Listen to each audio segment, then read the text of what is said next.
Hey everyone, Ryan here again. So this time I want to talk to you just a little bit about Firebase's database. Last time we talked about authentication and authenticating users. Now is actually allow those users to do something within our application. So I'm just going to use application I made for class. It's just a chat room basically. And the nice thing about Firebase is that it's a real-time updating database.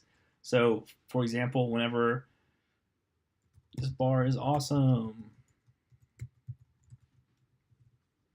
So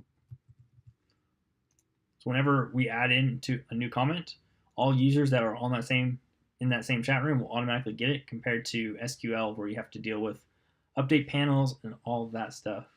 Not to mention Firebase is very, very fast and it's free. So here's the Firebase database.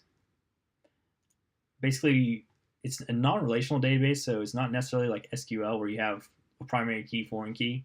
It's more branches, and each branch really isn't necessarily related to each other. But yeah, so right now we have a bars, and I have 4 different bars set up here, and each bar is going to have its own comments, and each comment has its own values within the comment. And we also have our users, which have that are identified by their unique UID, which you can see here is that. So let's actually get into a little bit of the JavaScript of it. As before, we're going to just take that stuff that's just given. We're going to put that in there, just we have to. Next, we're going to reference. I'm going to make my life a little easier. I'm going to reference the database, the Firebase database. Just a little bit of a shortcut for me here. And then if you notice, I don't put a backslash on the end of this one. When you don't put a backslash at the end of creating a new branch, it'll just create a general random primary key. This big, long letters and numbers right here. So makes each one unique. It's kind of, think of that like a PID. Or just any ID in SQL. Next, we're going to reference the users, get our button, and then this is just a function to format the date. Whenever you get the date, I just wanted it to look pretty. All right, so now we're actually getting to the Firebase. We're going to check, make sure the user is actually logged in, and if we have a Firebase user, we'll actually start enabling everything, and we'll get display name, email, photo URL, and their UID, and we'll grab these and put them into hidden. Just makes it a little easier down the road. Next, we're going to look at the submit button. So whenever someone types in something into that text box and they click submit, we're going to get the current user and their UID. Grab the date and then format the date. Then grab the actual value of the text box and make sure that it's not equal to null. And then we're going to DB reference. Remember, that is the bars / college bar / comments. We're going to push the values that it needs in there. So the name we're going to grab from the hidden value, UID, body, which the body is the actual value of the submit, photo URL, which we got from the hidden values, created, which would be our formatted date, and then it's going to start off with 0 likes, 0 dislikes. You can't start a comment with multiple likes. Next, we're going to actually push that into the user's comments. So we know what user made that comment and all of that and where it's located. And then we're going to clear the text box. And now we're actually going to create each of the different chats. So once again, I'm not going to go too much into the HTML and CSS of this because that would just take too much time. But basically what we're going to be doing is creating one big div. And then within that div, we're going to create the CSS to make make each class look pretty. So from here, we're just getting the values basically and storing them into a div. So we're going to start listening function and database reference. Remember, that's the college bar comments, and we're going to check for a child added. So whenever something new is added to that database, we're going to update it. And so we're going to get a function snap, and then we're going to do the actual each message, and that's going to be the snap value. And so we're going to grab first the username and message created. We're going to put that into, I just put that into one div. Next, we're going to actually grab the body of the message, and then URL or photo URL if it exists. If it doesn't, we're just going to create something from, I think I used what I used down here. Can't remember what I used. I think I used photo bucket. Yeah, use photo bucket.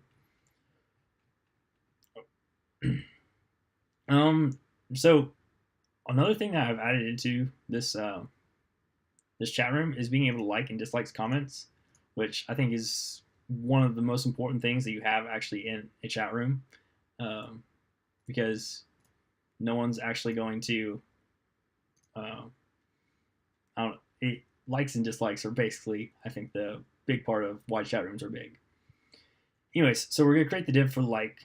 We're going to grab the message.likes, and once again, we're referencing back to the snap value of each one of these, and we're grabbing the actual the value of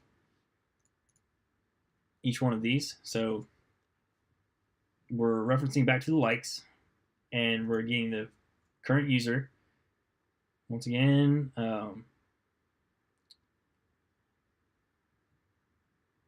so first I want to check and make sure and check if they have liked this already or not.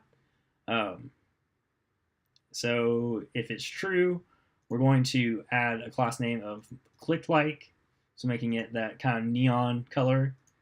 And if it's not, we're going to just regular color.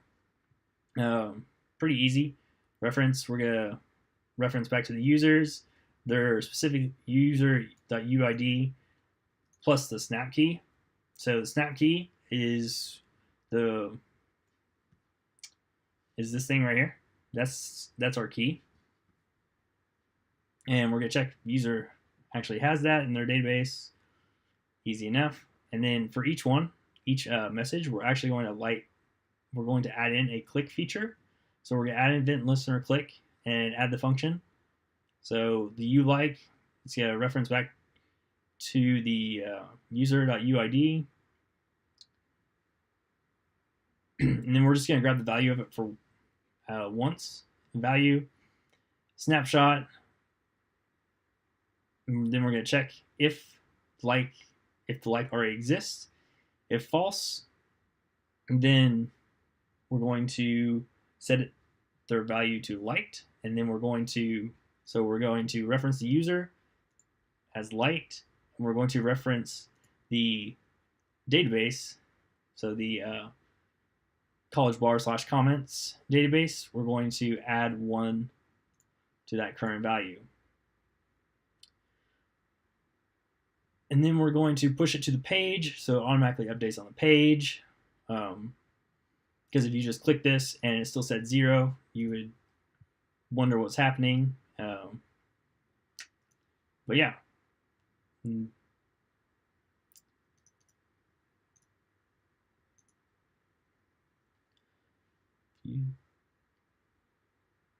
So the next function I added into this was checking whether a user had already clicked it.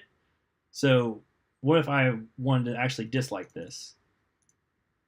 You don't want them to be able to like and dislike something, because that kind of defeats the purpose there.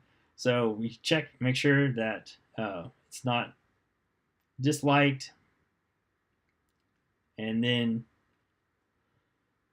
make sure that they actually liked it, and then if not, we're going to remove it from their database and remove the count there. Pretty self-explanatory. I don't know what else to explain. And then the dislike button, exact same thing.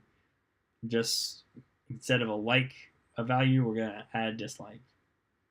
And then once we get everything, we're going to create the div and then append child each one of these elements. So basically we're just going to have one big div with several divs within it, and then add the class. And that's pretty much it. And then we actually start the function, and that's how we get that. So yeah, sorry this video was a little long, but yeah, Firebase databases are really fun to work with. And if you have any questions, feel free to email me or anything. Thanks.